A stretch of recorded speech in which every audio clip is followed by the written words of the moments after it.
Right after I got back from the World Cup in Hong Kong, I have glaucoma, so just kind of like preface with that. But I was at my routine checkup the first week of February, and I was told that I was unstable at that point and I needed immediate surgery. So I was checked on a Wednesday and had surgery on a Monday. In my left eye, my right eye would follow as soon as my left eye became stable. Whether it worked or not for the minimally invasive surgery really determined if I was going to be able to compete this summer. Thankfully, after about a month, my left eye decided to calm down, my pressures went down, so I was stable with medication, and then I was able to do the right eye, which was done the middle of March. And so the right eye was much better. It was way calmer than the left, and about the 20th of March is when I hit practice and workouts full swing to get ready for tour. I was cleared to bowl. Everything was stable, and so I was just grateful that I did have a tour season to look forward to. So a lot happened, within 2 months of, because after I win the World Cup with our Team USA, I was like, wow, I'm bowling great. This is awesome. And then things kind of came to a halt. Health always comes first. And I had to put that first, and I took care of what needed to be done. And I was just hoping and praying that I would be out here on tour with these ladies. So I really had to take the back burner to bowling, which is not something that I ever really do. I'm always bowling, just because tour season is off doesn't mean I'm not bowling.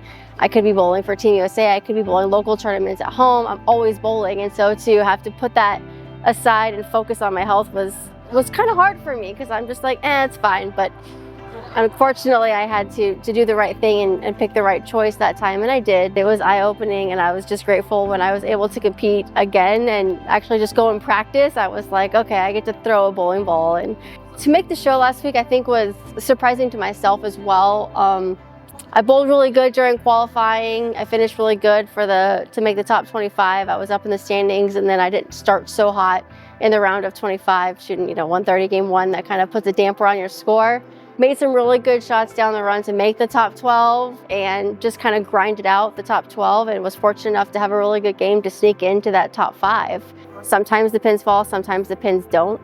And it was, just bonus land at that point, competing and trying to climb the ladder as much as I could. But I knew Shayna was going to be a tough opponent. She bowled amazing last week and wholeheartedly deserved that win. Bryanna, she's bowling phenomenal. She's a tough opponent.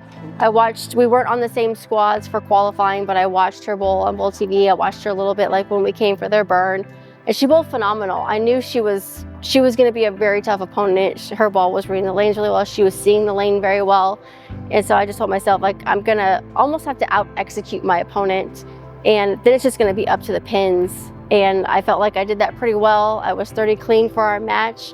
When we started out 267, 268, everyone's like, what are they bowling on? Because scores weren't essentially that high around us. But I think we just really had a good grasp on what the pair was giving us, like what each lane was doing.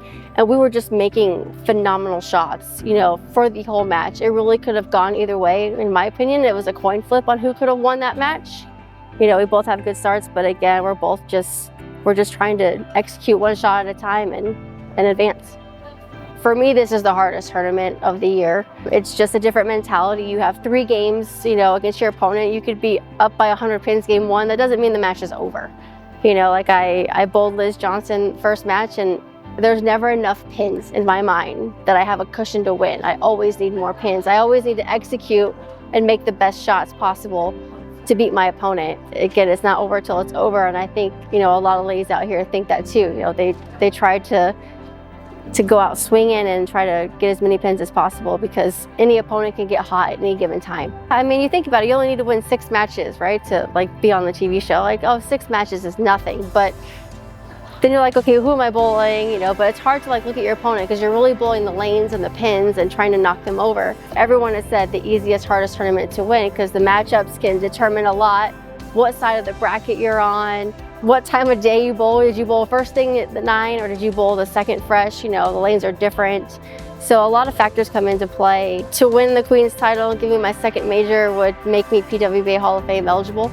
It's a big goal of mine. I've been fortunate enough to check a lot of goals off my list the last few years. I do have my parents and my grandma and our family friend here watching this week, because we were able to drive here. To be able to do that in front of them would be, pretty awesome. And tomorrow is a new day.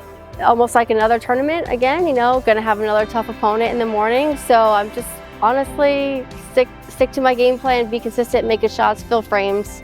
And if I can do that, then I think I will be doing just fine.